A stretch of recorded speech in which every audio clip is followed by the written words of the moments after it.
वक्फ bill की support के असर का नमूना नीतीश कुमार अपने इफ्तार पार्टी में पहले ही देख चुके हैं, लेकिन ऐसा भी नहीं है कि मौका पूरी तरह गवा चुके हैं। मुस्लिम वोटर को समझाने के लिए नीतीश कुमार ने अपने पास अब भी बहुत कुछ बचा रखा है। बेशक नीतीश कुमार का ये कदम बेहद जोखिम भरा है, लेकिन बीजेपी को सपोर्ट के एहसास के साथ खुली छूट नहीं दे रखी है। मौका आने पर नीतीश कुमार ने शहमात के खेल का भी पूरा इंतजाम कर रखा है।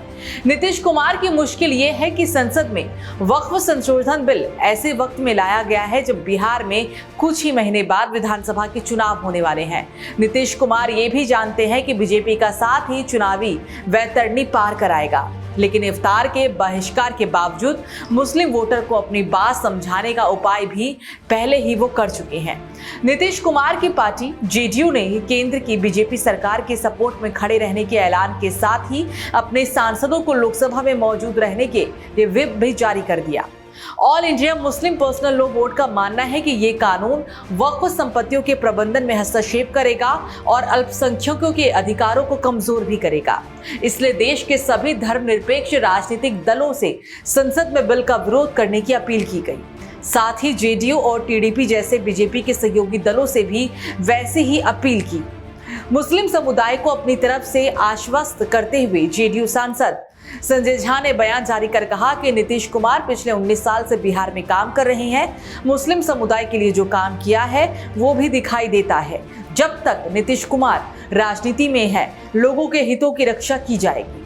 जेडीयू की तरफ से वक्फ संशोधन बिल में बदलाव के सुझावों का हवाला देते हुए मुस्लिम वोटर की नाराजगी को कम करने की लगातार कोशिश हो रही है और ऐसा करने की खास वजह भी है, और वो है नीतीश कुमार की तरफ से पटना में दी गई इफ्तार पार्टी का बहिष्कार। इफ्तार पार्टी के बहिष्कार में नीतीश कुमार से बिहार के मुस्लिम समुदाय की नाराजगी को एक ही झटके में सामने ला दिया। एनडीए के साथ लंबे अरसे से रहते हुए भी नीतीश कुमार ने बीजेपी के हिंदुत्व के कोर एजेंडे से खुद को अलग जरूर रखा था, लेकिन 3 तलाक, धारा 370 जैसे मुद्दों पर मजबूरी में ही सही बीजेपी का साथ देना उन्हें भारी पड़ रहा है। नतीजा ये हुआ कि मुस्लिम समुदाय का नीतीश कुमार से मोहभंग होता जा रहा है।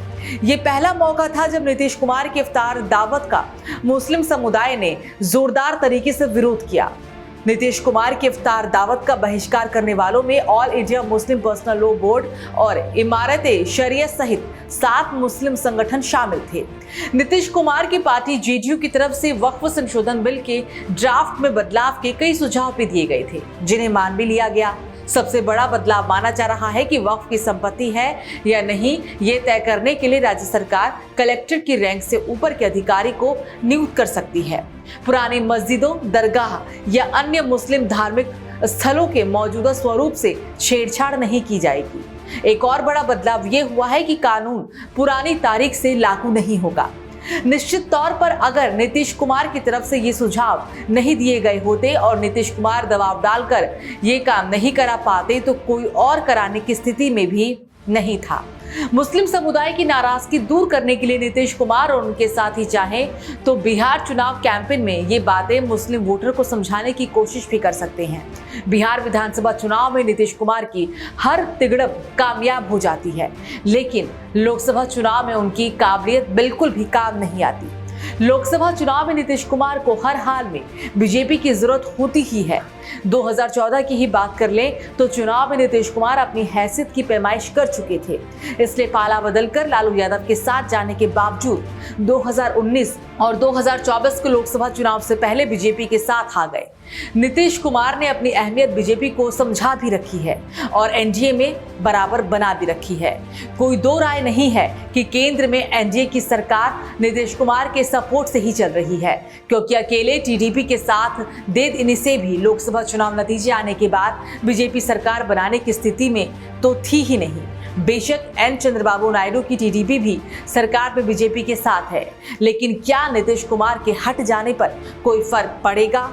हो सकता है नीतीश कुमार के पलट जाने की सूरत में बीजेपी ममता बनर्जी या किसी और को साम दाम दंड भेद के जरिए समर्थन देने के लिए तैयार भी कर ले, लेकिन वो तो भविष्य की बात है। मौजूदा स्थिति और सच्चाई तो यही है कि नीतीश कुमार केंद्र सरकार में बीजेपी पर दबाव बनाने की हैसियत तो रखते ही हैं, भले ही वो बिहार की कुर्सी के लिए एक्सचेंज ऑफर जैसा ही क्यों ना हो। वैसे अमित शाह ने बिहार दौरे के बहाने से जेडीयू की हैसियत बताने में कोई कसर भी नहीं बाकी रखी है।